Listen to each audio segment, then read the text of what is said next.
Hello दोस्तों, मैं किशन राज भील स्वागत करता हूं आपका हमारे यूट्यूब चैनल पर। दोस्तों, मैंने यह चैनल कोई पैसा कमाने के लालच में नहीं बनाया है और ना ही मुझे कोई पैसा मिलता है। मेरा यह चैनल बनाने का मुख्य उद्देश्य अपने समाज को काल्पनिक कहानियों से निकालकर वास्तविक इतिहास से रूबरू कराना है।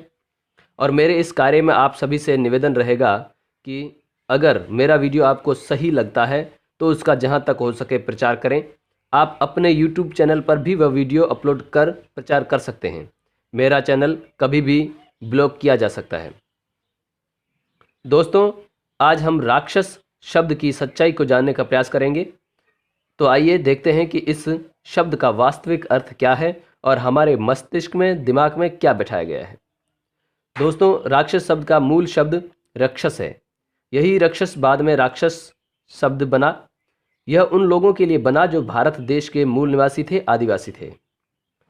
इस राक्षस शब्द का अर्थ रक्षक होता है, रखवाला होता है। लेकिन ब्राह्मणों ने हमारे मूल निवासियों के गंदे गंदे चित्र बनाकर उनका सुंदर रूप बिगाड़कर पेश किया और बतला दिया कि ये राक्षस हैं। और इसी से लोगों के दिमाग में राक्षस शब्द का अर्थ गलत फीड हो गया।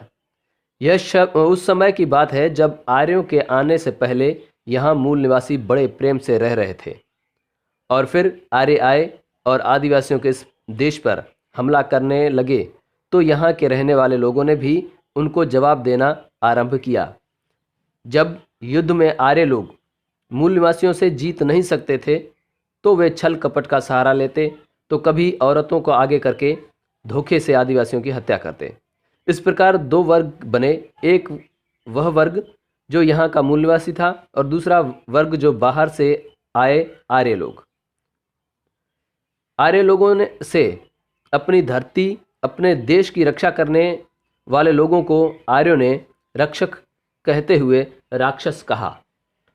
उनका मानना था कि ये जो इस देश के रक्षक हैं, ये राक्षस जब तक हम मारे नहीं जाते तब तक हमारा राज इस देश पर नहीं आ सकता, अतः इन राक्षसों को मारो।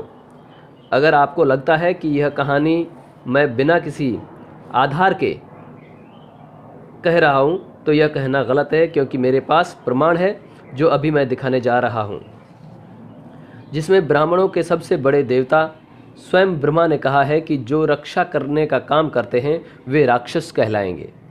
देखिए प्रमाण पहला, श्री मध्य वाल्मीकि रामायण, गीता प्रेस गोरखपुर से प्रकाशित, द्वितीय खंड, उत्तरकांड, चौथा सर्ग, श्लोक संख्या 12 व 13, पृष्ठ संख्या 672, जिसमें लिखा है कि राम ने अगस्त्य जी से पूछा कि राक्षसों की उत्पत्ति कब और कैसे हुई।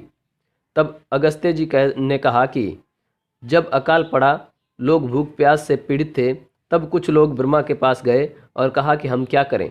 तब ब्रह्मा ने कहा कि आप इस जल की रक्षा करें। तब उनमें से कुछ लोगों ने कहा कि हम इस जल की रक्षा करेंगे। तब ब्रह्मा ने उन लोगों से कहा कि तुम में से जिन लोगों ने रक्षा करने की बात कही है वे राक्षस कहलाएंगे। रक्षा करने की बात जिन्होंने कही है, जो रक्षा करने का काम करेंगे वे राक्षस कहलाएंगे।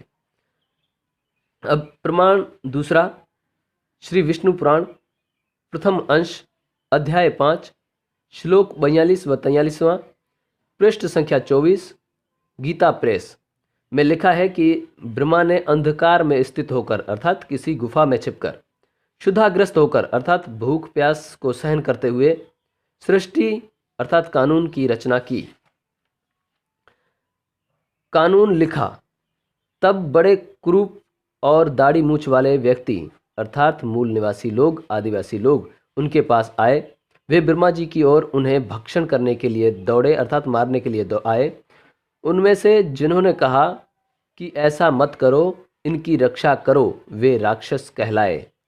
इस बात के हजारों प्रमाण है कि राक्षस का अर्थ रक्षा करने वाला, रक्षक होता है। लेकिन ये वो दो प्रमाण है जिससे स्पष्ट हो जाता है कि ब्राह्मणों ने अपने कानूनी ग्रंथों में भारत देश के मूल निवासियों, आदिवासियों को जो देश की रक्षा कर रहे थे उन्हें राक्षस कहा है।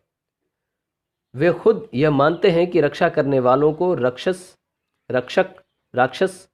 कहा जाता है। दोस्तों, पूरा वीडियो देखने के लिए धन्यवाद।